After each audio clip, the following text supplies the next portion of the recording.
Hello, my name is Cole Williamson, and I am a reference librarian with Lone Star Montgomery. The purpose of academic librarians is to assist students in locating research materials for their various papers and projects, as well as to educate them in the concepts of information literacy or the ability to evaluate information and an understanding of its origins. In this video, we will start by discussing various information types and formats, their characteristics and strengths in research, and the access points each uses to locate specific information. Following this, we will work through finding and selecting search terms, the use of related terms, and the importance of listing important topics and authority figures during your research. Finally, this video will briefly cover synthesizing these concepts into new ideas for your projects, as well as organizing your research during the process. Three formats that we'll discuss are books, including their electronic variety, articles published in magazines and journals, and websites. Focusing first on books and articles, they can be found in both scholarly and non-scholarly, otherwise known as popular, varieties. You will no doubt be familiar with popular books and articles, as these frequent the shelves of bookstores and newsstands. They are written for the general public and are designed to make large or complicated topics understandable to those with no prior knowledge. Scholarly or academic content, on the other hand, is written by experts in the field, usually for the consumption of their fellow experts. They are usually much more finely focused for their medium, and it is assumed that the reader has at least a basic understanding of the material being discussed. As such, the authors will rarely devote time to explaining more basic concepts, instead focusing on furthering the knowledge of their discipline. Scholarly books will often be published by a university press, while articles will be found in academic journals that focus on new information in that topic.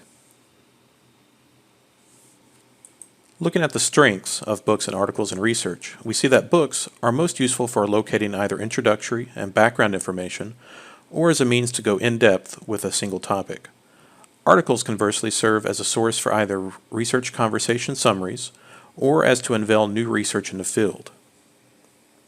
The third format we'll discuss is websites. While books and articles are found on the internet, they differ in function from general websites.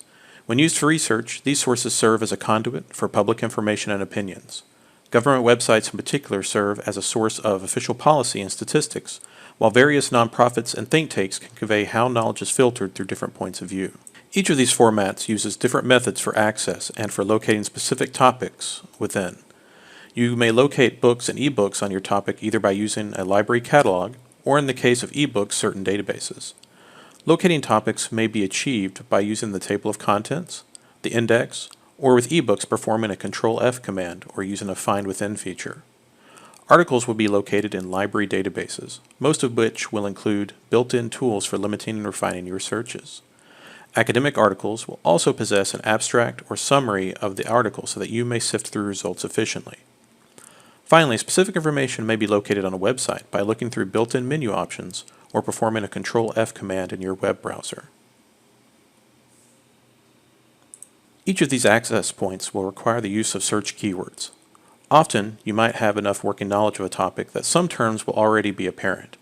Other times, you will have to develop a list of important keywords from your initial background research.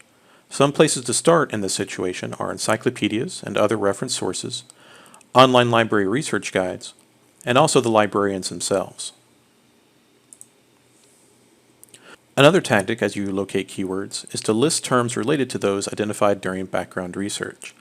This will assist in database access, as various authors may have different preferred terms they use in their articles.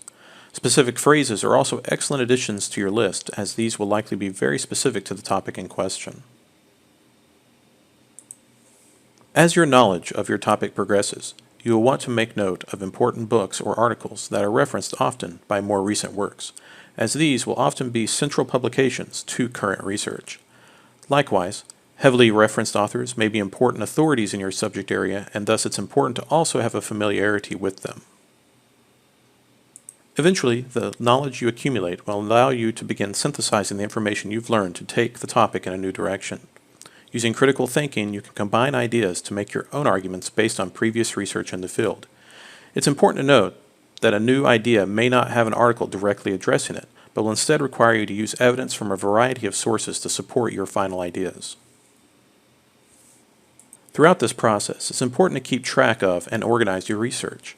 There are a variety of methods, including emailing articles to yourself, saving them to a Flash or Google Drive, or using a free online bibliographic program. Organizing your research will make it much easier to properly cite your sources at the end of the project. Don't forget, the library is also here to assist students with citation questions. We have online guides and access to outside resources that may assist you with this important final step in the research process. This concludes this video. Remember to speak with a librarian if you require assistance with any of your research needs.